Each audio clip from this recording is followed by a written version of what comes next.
¿Qué tal? Muy buenas tardes. Bienvenidos a la Universidad Santander, mi universidad, mi espacio, mi tiempo. Bienvenidos a los alumnos de Administración de Empresas con la asignatura de Fundamentos de Administración, con su asesor Ernesto González Aldana, que les estará acompañando esta materia. Bien, pues vamos a ver un aspecto muy importante, lo que es la empresa y su entorno. La teoría tradicional de la economía definió la empresa como un conjunto de recursos que se transforman en productos demandados por los consumidores. Desde el punto de vista de la administración como disciplina social, la empresa puede definirse como una entidad social compuesta por un conjunto de elementos que interactúan entre sí y con el entorno para la consecución de sus objetivos. El entorno o medio externo de la empresa juega un papel decisivo por cuanto éste facilita o dificulta su acción. El entorno es fuente y destino del producto de la acción de la empresa. Los componentes del entorno se clasifican como sistemas. Así, el sistema económico es la combinación de políticas, leyes y elecciones realizadas por el gobierno de un país con la finalidad de establecer los sistemas que determinan qué productos y servicios deben ser producidos y cómo deben ser distribuidos. El sistema tecnológico lo constituyen los creadores y transmisores de innovaciones en materias de procesos productivos, sistemas de comunicación e información, sistemas administrativos, productos y servicios. El sistema sociocultural, político y gobierno está constituido por la amplia gama de fenómenos socioculturales y políticos que tienen fuerte influencia en la empresa. El gobierno, por su parte, influye a través de los requerimientos legales de obligatorio cumplimiento, contribuye a la estabilidad económica, abastece los bienes públicos y fomenta la competencia. Las influencias de la empresa recibe del medio se reflejan en sus resultados. ¿Sí? Entonces también hay que ver que nuestra empresa definitivamente pues, es para satisfacer necesidades, ya sea de productos o de servicios, por eso fue creada para satisfacer esas necesidades. Vamos a ver aquí los elementos básicos de la empresa. Bien, si ustedes se dan cuenta que yo puse una empresa, cómo está constituida, ¿sí?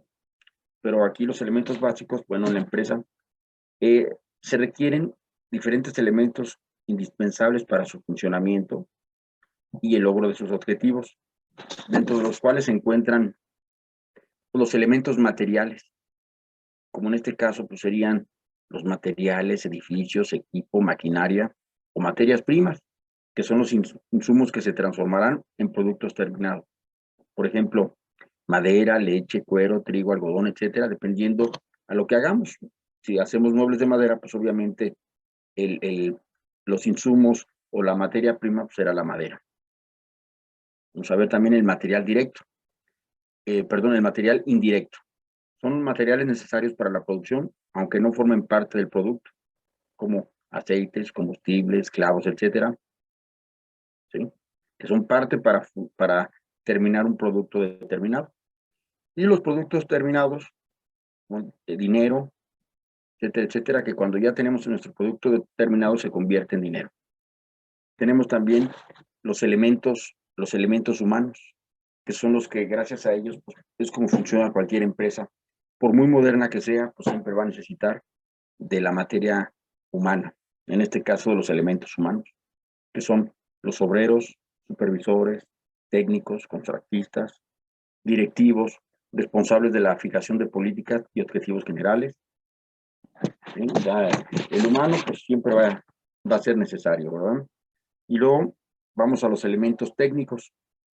Son los bienes inmateriales de la empresa dentro de los cuales se encuentran, como son los sistemas de producción, métodos, patentes, fórmulas, sistemas de ventas, autoservicio, contado, crédito, etcétera, la forma en cómo vamos a trabajar nuestras ventas, sistemas de finanzas, formas de obtener dinero, ya sea con capital propio o crédito, o sistemas de organización y administración que muestran la estructura de la empresa, las funciones de los niveles jerárquicos, canales de comunicación, clima, ¿sí? Con todos los elementos que la conforman.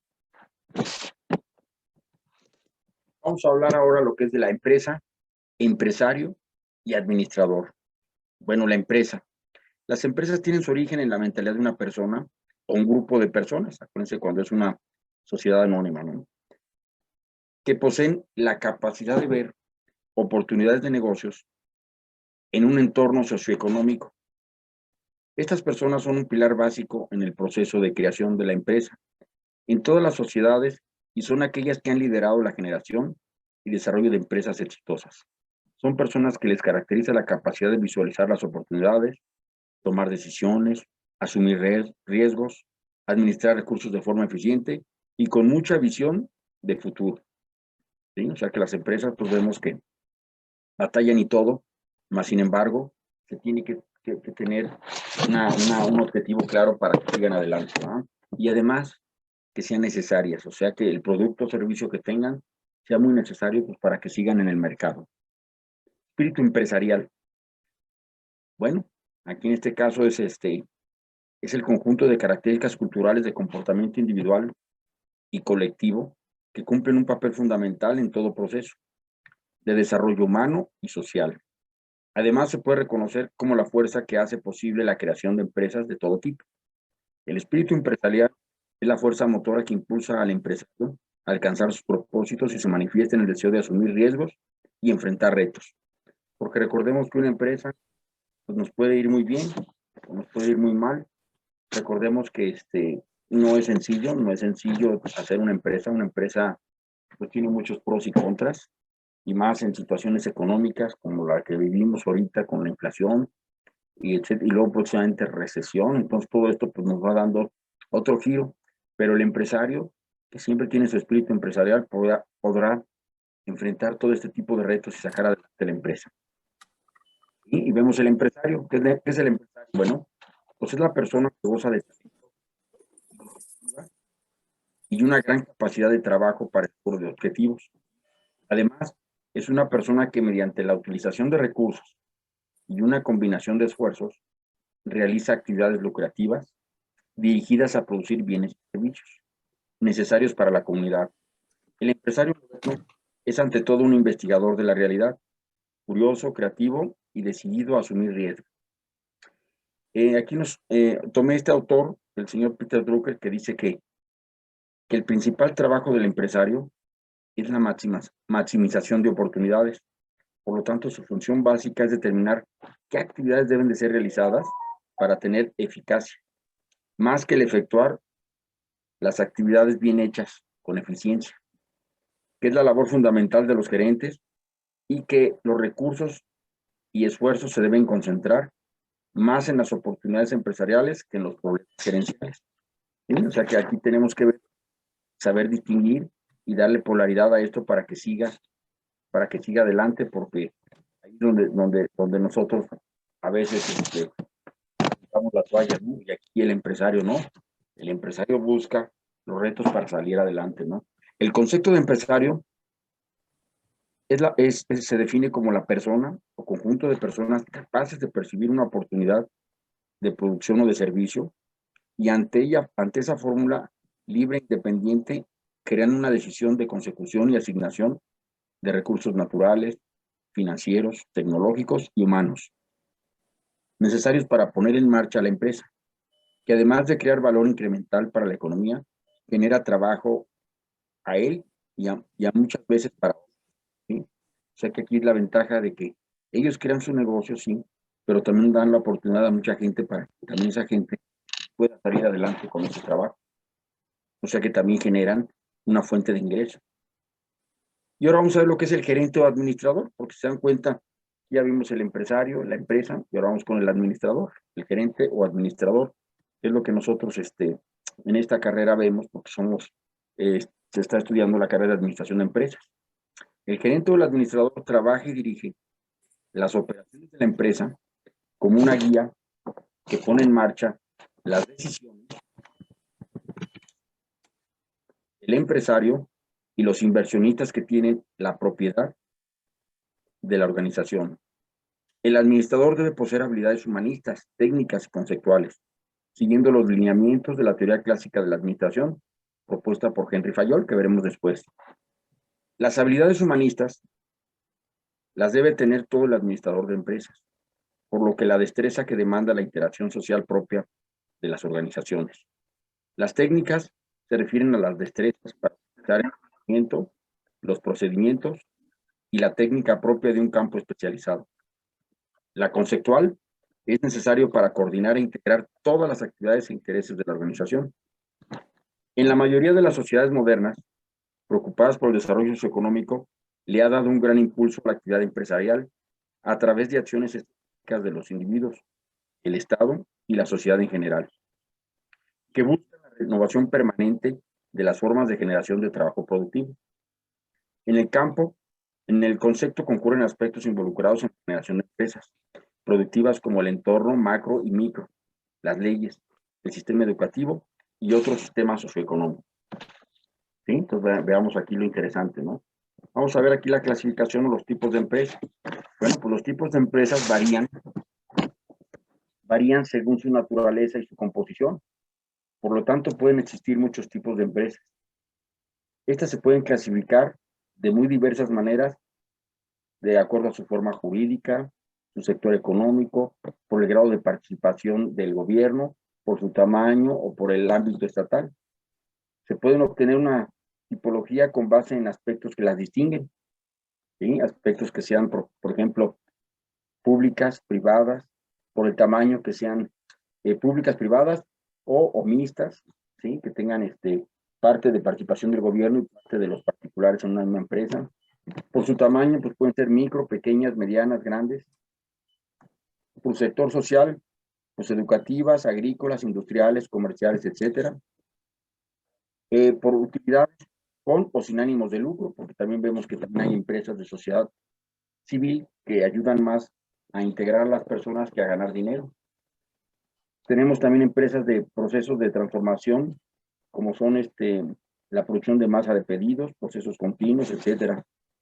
Y los que producen compromisos con los integrantes, ¿sí? Como bienes, servicios, voluntarias, no voluntarias, y naturaleza del medio ambiente, ya sea estable, dinámico, simple, complejo, etcétera. Si dentro de las empresas, bueno, industriales, vamos a hablar otra clasificación, las empresas industriales, pues son empresas que producen bienes mediante la transformación o extracción de materia prima. Ejemplo de ese tipo de empresas son las de petróleo, carbón o de agrícolas. Las industrias que se pueden clasificar a su vez en las industrias extractivas. ¿Cuáles son las extractivas? Bueno, en este grupo están las empresas que se dedican a la explotación de los recursos naturales, ya sean renovables o no. Entre ellas se encuentran las pequeñas madereras, ¿sí? Etcétera, etcétera. Y también tenemos las industrias manufactureras. A este grupo, las empresas que transforman la materia prima en productos terminados, que pueden adoptar dos formas, las que producen bienes de consumo final y las que producen bienes de producción. ¿Sí? O sea que bienes de producto final es cuando ya tenemos un producto terminado, o los bienes para hacer algo, producir para ayudarle a otra empresa a ese tipo de cuestiones, ¿no? Que generan la materia prima. Tenemos también las empresas de bienes de consumo final, o producen bienes para la satisfacción del consumidor final, ya sean duraderos o no.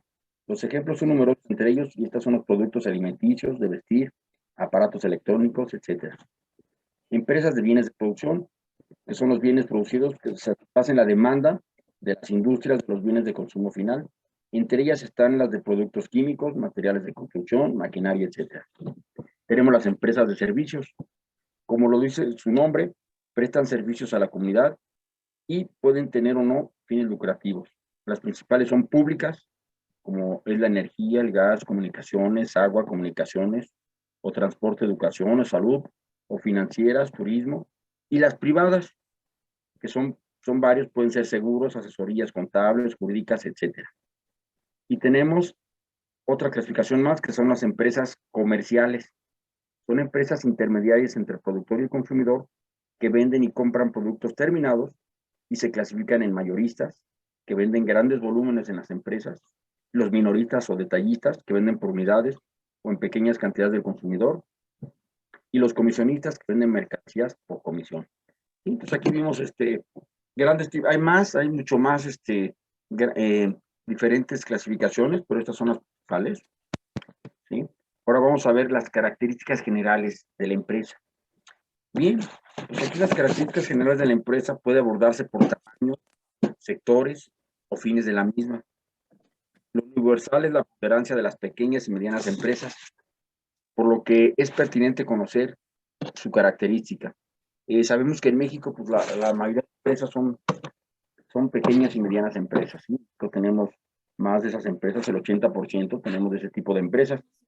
Generalmente se les distingue criterios tales como la mano de obra ocupada, el nivel de activos y los criterios aceptados global, con algunas variaciones según el país.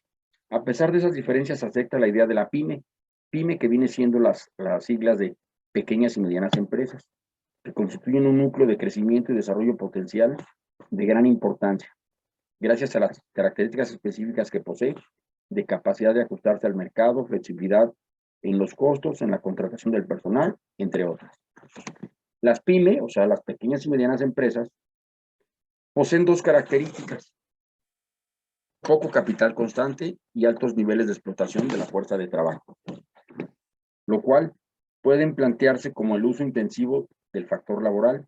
Y en cuanto a la explotación de este, puede decirse que en la poca estabilidad laboral impide el proceso de una simple pugna por la remuneración individual, genera niveles salariales muy bajos, a la vez que ocasiona irregularidades en las condiciones normales de trabajo en la mayoría de los casos. Las pymes también se pueden caracterizar desde el enfoque cualitativo, en el que se considera el tipo de propiedad, estrategia y enfoque de la dirección, estado de desarrollo o ciclo de vida de la empresa, a diferencias sectorales o mercados en los que evoluciona la pyme. En cuanto al desarrollo sectorial, existe gran concentración de la industria en aquellos segmentos basados en el aprovechamiento de los recursos naturales, tanto de origen agropecuario como minero. Estos sectores representan el 71% de la producción industrial. Si excluimos la refinación de petróleo y la industria petroquímica, la manufacturera basada en el aprovechamiento de los recursos naturales, representan aproximadamente el 60% del total de industrial. Los principales sectores son alimentos, cuero, calzado, muebles, madera textil, confecciones, artes gráficas, plástico y químico metalúrgico y autopartes y minerales no metálicas. ¿Sí? Es lo que principalmente se dedican las pymes. Luego tenemos unas que son más grandes, que son la mediana empresa. Aquí la mediana empresa pues tiene un ritmo de crecimiento superior al de la pequeña empresa y está organizada en las siguientes funciones, de manera general. Personal, por lo complicado de sus funciones y decisiones que deben tomar, origina una mayor división del trabajo y una adecuada distribución del mismo. O sea que aquí vemos que su organigrama es mucho más grande porque pues, obviamente tiene más departamentos. O suministros, sus necesidades de compra son complicadas de definirse y programarse. La mercadotecnia, sus ventas cubren el mercado local, regional, ocasionalmente el nacional. Algunas están preparadas para exportar sus productos. En cuanto a producción, cuenta con un alto grado de mecanización y automatización en esta área. O finanzas, su capital puede ser de propiedad individual o de sociedades. La tecnología de la información y la comunicación, los TICs, la importancia de la informática no pueden dejar de estar presentes en la pyme. ¿Sí? Y tenemos también las empresas familiares, que esas también abundan mucho en el mundo. Más del 90% de las empresas son pymes, o sea, empresas familiares. La mayoría son familiares, ¿verdad? Por lo que los dirigentes son propietarios de la estructura familiar predominante. La importancia de tenerlas en cuanto a los tipos de empresas más comunes en el país. Una empresa es familiar cuando existe un importante nexo de unión entre la empresa y la familia, y el nexo de que parte de la cultura de ambas es compartida de forma permanente y voluntaria. En la práctica, la manifestación de la cultura se puede reconocer con base a tres dimensiones. Dimensión de la propiedad, en el sentido de que una parte suficiente de la misma, en la que la mayoría de los casos poseía de la familia, ¿verdad? O sea que aquí son empresas pequeñas, como vemos, una papelería, una tortillería, una tienda de abarrotes, que por lo general son empresas familiares, los mismos miembros de la familia trabajan en ella. Y luego tenemos las empresas agropecuarias. El concepto de empresa como toda organización, donde convergen recursos humanos, financieros y materiales, con el fin de entregar un producto o servicio a la comunidad en forma eficaz y eficiente, se puede aplicar a las empresas agrícolas. Estas comunidades económicas organizadas tienen las siguientes características principalmente. Ejecutan procesos productivos con seres vivos, utilizando para ello mayoritariamente la energía solar como factor energético primordial. Dependen 100% de los recursos naturales, especialmente el clima, agua y suelo. Esta dependencia en los recursos naturales provoca la imperiosa necesidad de equilibrar la gestión predial al ritmo de las estaciones climáticas del año. El factor humano también está muy presente en toda la empresa agrícola, sobre todo aquella de pequeñas dimensiones donde la fuerza de trabajo principal proviene de la familia propietaria. El aspecto humano en la empresa agrícola campesina es especialmente distinto al resto de las empresas, dado a que en ella se suele trabajar con la propia familia, estableciendo una empresa de tipo familiar, lo cual establece condiciones diferentes a la gran empresa agrícola tradicional, ya que todos los procesos productivos del área son extremadamente dinámicos en las tecnologías de producción.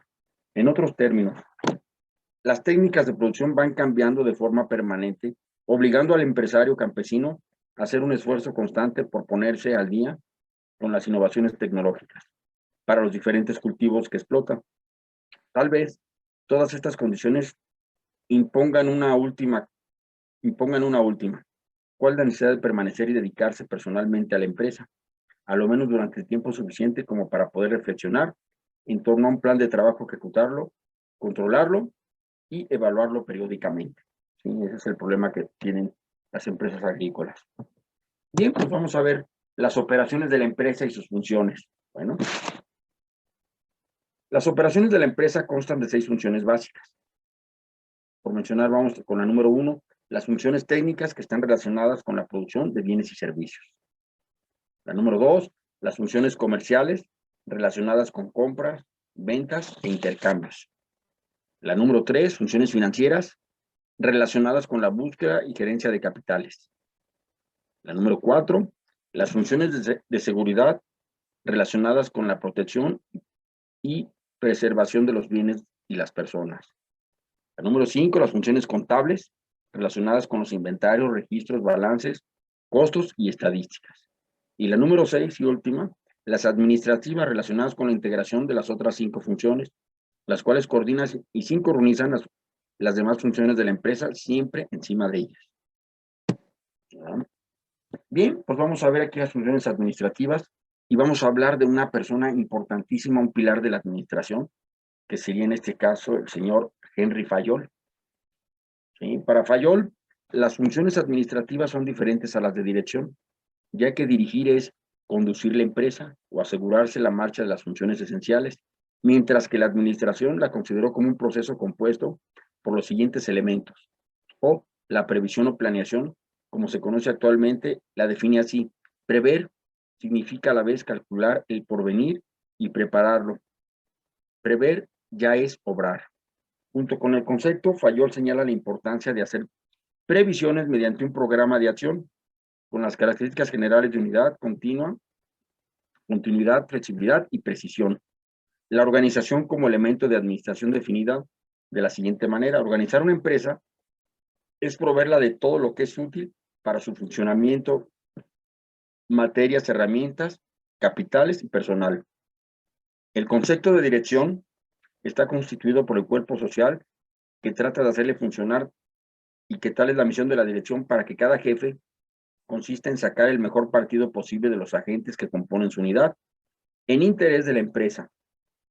Para Fayol, el arte de dirigir se basa tanto en las cualidades personales como en el conocimiento de los principios generales de la administración, y la coordinación la define como tener en cuenta en una operación cualquier técnica, comercial, financiera u otra, las obligaciones, consecuencias que esta operación acarrea para todas las funciones de la empresa.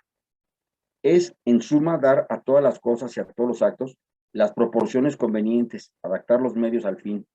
La ilustración del concepto lo hace a través de la comparación entre empresas coordinadas y aquellas que les falta coordinación. Un hecho presente en las coordinadas es que en cada servicio las divisiones y subdivisiones son exactamente informadas sobre la parte que le corresponden en la obra común y sobre la ayuda mutua que deben presentarse. Y por último, la función del control la define como comprobar si todo ocurre conforme al programa adoptado en las órdenes dadas y los principios admitidos, y tiene por objeto señalar las faltas, los errores, a fin que se pueda reparar y evitar su repetición. ¿Sí? O sea que él aquí nos habla claramente del proceso administrativo, cómo lo puede ir resolviendo para que la empresa no caiga en errores y siga teniendo un buen funcionamiento. Y por último, vamos a hablar algo más de Fayol, por último, que serían los principios de la administración. Eso es algo sumamente importante, porque él creó los principios de la administración, que son otro valioso aporte de Fayol, y los engloba en 14 principios que guían de manera flexible la labor del administrador. El número 1 es la división del trabajo, o sea, especialización de las tareas y de las personas para aumentar su eficiencia. Número 2, autoridad y responsabilidad. La autoridad es el derecho de dar órdenes y el poder de esperar obediencia. La responsabilidad es una consecuencia de la autoridad. Ambas deben estar equilibradas entre sí. Disciplina, acato a los acuerdos establecidos. Número 4, unidad de mando. Cada empleado debe recibir órdenes de un solo superior, o sea, una autoridad única. Número 5, unidad de dirección. Una cabeza y un plan para cada grupo de actividades que tengan un mismo objetivo. Número 6, subordinación de los intereses individuales a los generales. Número 7, remuneración. El personal justa y equilibrada para empleado y organización. Número 8, centralización. Concentración de la autoridad en la alta jerarquía de la organización.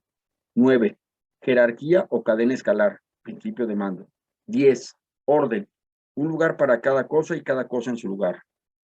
11, equidad, amabilidad y justicia para lograr la lealtad del personal. 12, estabilidad y duración en un cargo del personal, baja rotación. 13, iniciativa, capacidad de visualizar un plan y asegurar el éxito. 14, espíritu de equipo, armonía y unión entre las personas. En síntesis, la teoría clásica propuesta por Fayol concibe la organización en términos de estructura, forma y disposición de las partes que lo constituyen, y los aspectos organizados se analizan de arriba hacia abajo, de la dirección a la ejecución, y del todo a las partes, todo lo contrario del enfoque a la administración científica propuesta por Taylor. ¿Sí? Que tenemos ahora ahorita Taylor. Contribuciones de Fayol. Identificación de la administración como un elemento importante para la marcha de las organizaciones. El objeto del análisis es la organización, no el individuo. Creación de un marco de referencia para facilitar el estudio y comprensión de la administración. Visión global de la organización. Énfasis en enseñanza de la administración. Universalidad de la aplicación de la teoría. Empresas privadas y del Estado y de cualquier tamaño. ¿Sí? O sea que los principios de él, a pesar de que los hizo hace muchos años, se siguen utilizando y se llevan en cualquier tipo de empresa, pequeña, mediana, grande, ya sea de privado o de gobierno y en cualquier parte del mundo. ¿Sí? Ahora vamos a ver aquí otro gran pilar, que en este caso es Taylor, ¿sí? Pero él nos habla de la teoría de la administración científica. La administración científica o racionalización de trabajo fue iniciada a comienzos del siglo XX por el ingeniero mecánico norteamericano Frederick Winslow Taylor. El interés de Taylor era cómo incrementar la eficiencia del personal en las fábricas de la época para que éstas obtuvieran mayor productividad. Principios de la administración científica y los principios de la administración científica en 1911. Es el nombre del libro en el que Taylor expuso sus ideas en 2 capítulos. El primero llamado Administración Científica y el segundo Principio de la Administración Científica. El objeto de la administración científica es asegurar la máxima prosperidad para el patrón junto con la máxima prosperidad para cada uno de los empleados. En una palabra, la máxima prosperidad no puede existir más que como resultado de la máxima productividad. Por lo tanto, el objetivo de la administración científica es la búsqueda de la máxima productividad dentro de la empresa. Los 4 principios de la administración científica que él desarrolló son: número 1, desarrollo de una ciencia de trabajo, división del trabajo en elementos simples. Número 2, selección científica del trabajador y su posterior adiestramiento, enseñanza y formación.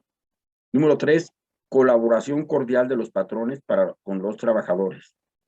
Número 4, división casi igual del trabajo y responsabilidad entre la dirección y los trabajadores. ¿Sí? Estos fueron los conceptos desarrollados por Taylor. Utilizar métodos científicos en lugar de métodos empíricos. desarrollar un método para hacer cada trabajo de modo que el trabajador hiciera su labor en forma más inteligente y eficiente. Taylor les llamaba el mejor modo de hacer las cosas, fijar tiempos para realizar cada trabajo, ofrecer incentivos para una mayor producción y capacitar al personal de las fábricas sobre cómo realizar su trabajo. Entonces se dan cuenta aquí estos dos pilares de la administración, pues son los que de alguna o de otra forma se van a seguir utilizando, porque vemos que ellos ya crearon una forma de cómo llevar a una empresa al éxito. Si lo respetamos y lo seguimos tal cual, la vamos a llevar al éxito. Muy bien, pues estamos en la zona de preguntas. No sé si tengan alguna pregunta, alguien que quiera decir algún comentario o algo. Muy bien, pues muchas gracias por su asistencia y nos vemos hasta la siguiente. Recuerden que nos estaremos aquí comunicando, cualquier duda que tengan, y hasta luego. Profesor, Sí, dime. las dudas, bueno, en el chat que nosotros tenemos, personal, podemos preguntarle ahí a usted Sí, sí, las sí, dudas que tengamos. sí. O si no sabes también, en la misma plataforma, ya ves Ujú. que tenemos ahí uno donde es un correo, ahí me puedes preguntar lo que necesites y con gusto, ¿verdad? Ah, ok. Sí, muchísimas gracias. Muy bien, pues qué bueno que hayas estado y nos vemos hasta la siguiente, ¿eh? Cuídate mucho. Gracias igualmente. Hasta luego. Hasta luego. Media hora.